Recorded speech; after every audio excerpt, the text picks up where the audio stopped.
El Rickshow, la vuelta semanal al mundo.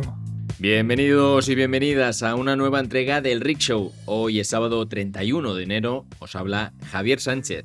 Esta semana arrancamos en Gaza, donde por primera vez el ejército israelí ha admitido haber matado a más de 70.000 personas. Miramos también a Irán y a la designación de su Guardia Revolucionaria como grupo terrorista por parte de la Unión Europea y nos detenemos en Siria, donde las fuerzas kurdas han alcanzado un acuerdo con el gobierno para integrarse en el ejército.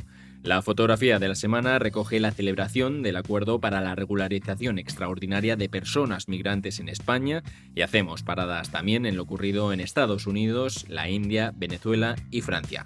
Empezamos.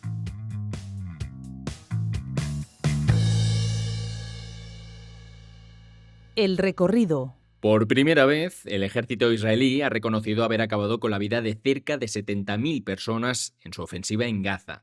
Esa es la cifra oficial que manejaban las autoridades palestinas, aunque la consideran provisional y creen que la real puede ser mayor. Estiman que puede haber cerca de 10.000 cuerpos sepultados por los escombros. Hasta ahora, las autoridades israelíes rechazaban las cifras de muertos y heridos que ofrecía el Ministerio de Salud de la Franja, controlado por Hamás, algo que se afanaban en señalar para desacreditarlas. Según este ministerio, el número total de muertos incluye a cerca de 500 personas asesinadas desde el alto el fuego firmado el pasado octubre, que es violado de forma sistemática por Israel. Mientras tanto, esta semana Israel ha recuperado el cuerpo del último rehén que quedaba en la franja, algo que había impuesto como condición para reabrir el paso de Rafah, que conecta Gaza con Egipto. El hallazgo de los restos se produjo el lunes en un gran operativo que supuso la apertura de cerca de 200 tumbas. Ahora se espera que Israel permita pronto la reapertura del paso de Rafah para personas en ambas direcciones, como marca el alto el fuego. Eso sí, Israel controlará las listas de quién puede cruzarlo. En Gaza, según datos de sanidad, hay cerca de 20.000 personas que necesitan salir para recibir tratamiento médico urgente, entre ellas unos 4.500 niños y niñas. Y ponemos el foco ahora en Irán, donde la represión de las protestas de este mes ha llevado a la Unión Europea a designar como grupo terrorista a la Guardia Revolucionaria iraní. Con unos 125.000 efectivos, se trata del cuerpo militar más poderoso del país, creado tras el triunfo de la Revolución Islámica de 1979 por el ayatolá Ruhollah Khomeini. Hoy en día responde directamente al líder supremo de Irán, Ali Khamenei. Grupos de derechos humanos acusan a la Guardia Revolucionaria de haber orquestado la represión del movimiento de protestas que sacudió el país este enero, con el resultado de miles de muertos. El régimen reconoce oficialmente algo más de 3.000 fallecidos, mientras que organizaciones civiles elevan el número a más del doble. La designación de la Guardia Revolucionaria como organización terrorista lo pone al mismo nivel que Al-Qaeda, Hamás o Estado Islámico, dijo la alta representante de la Unión Europea para Política Exterior, Kaja Kallas.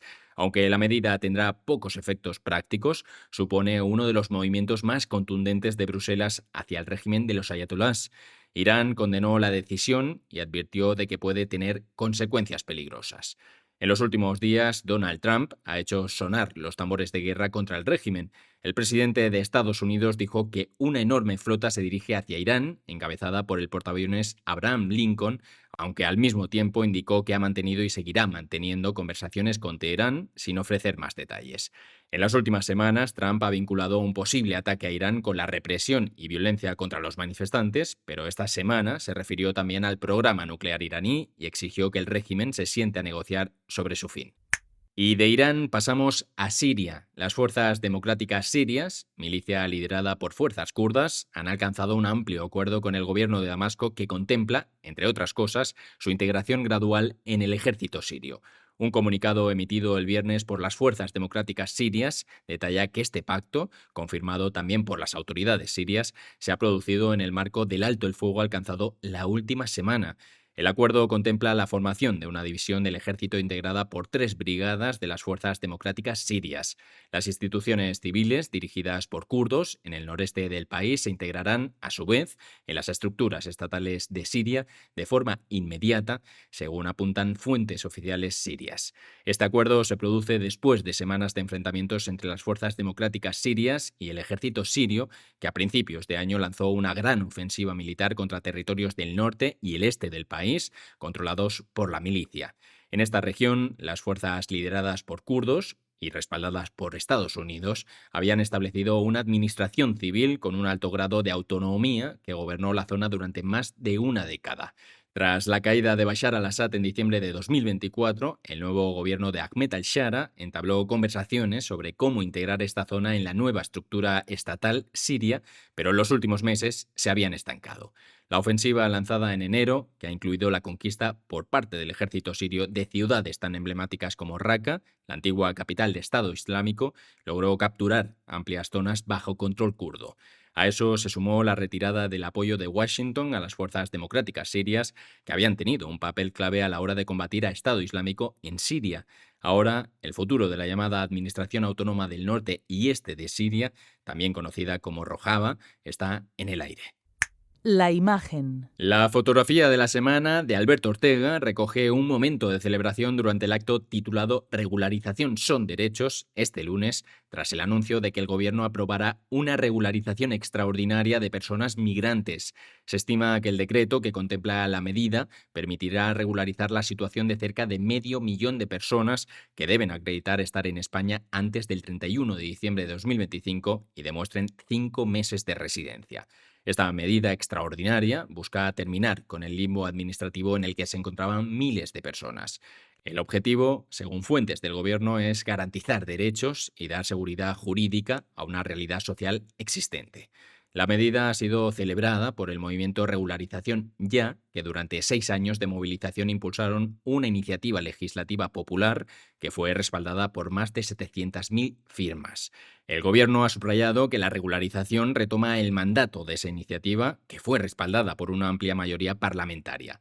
En el pasado ha habido otras 6 regularizaciones extraordinarias de ciudadanos extranjeros aprobadas por gobiernos de distinto signo ideológico, tanto del PSOE como del PP.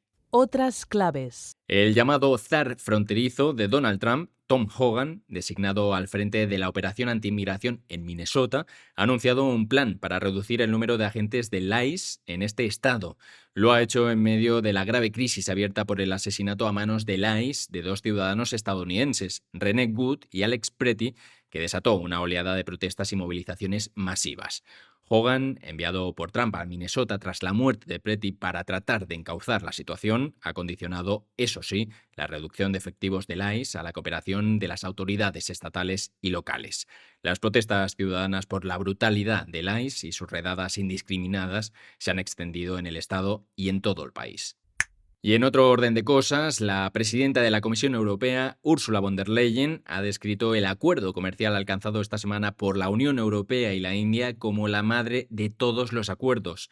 El pacto entre la segunda y la cuarta economía mundial puede suponer un ahorro arancelario para la Unión Europea de unos 4.000 millones de euros anuales y se prevé que las exportaciones a la India se dupliquen en los próximos 6 años.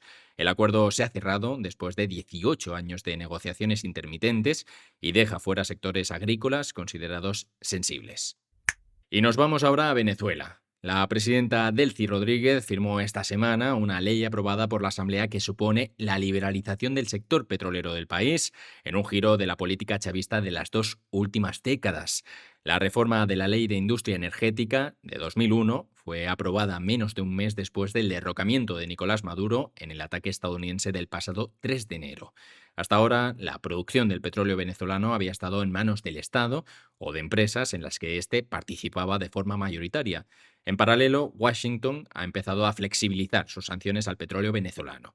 Recordemos que el país latinoamericano cuenta con la mayor reserva de petróleo del mundo, un 17% del total.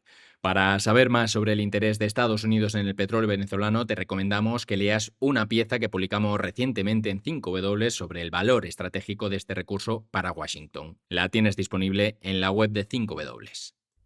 Y terminamos este repaso breve de noticias en Francia porque esta semana la Asamblea Nacional ha aprobado un proyecto de ley que pretende prohibir el uso de las redes sociales a menores de 15 años y los móviles en los institutos. La iniciativa aún tiene que ser debatida en el Senado, pero de aprobarse, Francia se convertiría en el segundo país del mundo en prohibir el uso de las redes sociales a los adolescentes, justo después de Australia, que ha restringido su uso a menores de 16 años. El objetivo es proteger la salud de niños y adolescentes, según el gobierno, que se apoya en informes sanitarios que ponen de manifiesto el daño psicológico que las redes sociales pueden provocar en los menores. Esta semana en 5W. Nuestra crónica de la semana se adentra en una de las ciudades más tóxicas del planeta, Temirtau, una urbe en Kazajistán donde se levanta un monstruoso complejo minero e industrial que emplea a más de 30.000 trabajadores. Su actividad industrial deja un venenoso miasma que asfixia a la ciudad. Nos lo cuenta el periodista Daniel Burgui, que se ha adentrado en este lugar en el que se respiran cenizas y la nieve ha llegado a ser negra. Y terminamos con la columna semanal que firma la periodista Eileen Truax, en la que reflexiona sobre la incapacidad de la justicia de Estados Unidos para responder a la velocidad de las acciones criminales de la administración Trump. Tienes todo esto y mucho más en la web de 5W. Y hasta aquí el Rick Show de hoy. Muchas gracias por escucharnos. Si quieres enterarte de todo lo que pasa en el mundo, no olvides seguirnos desde cualquiera de tus plataformas de audio favoritas.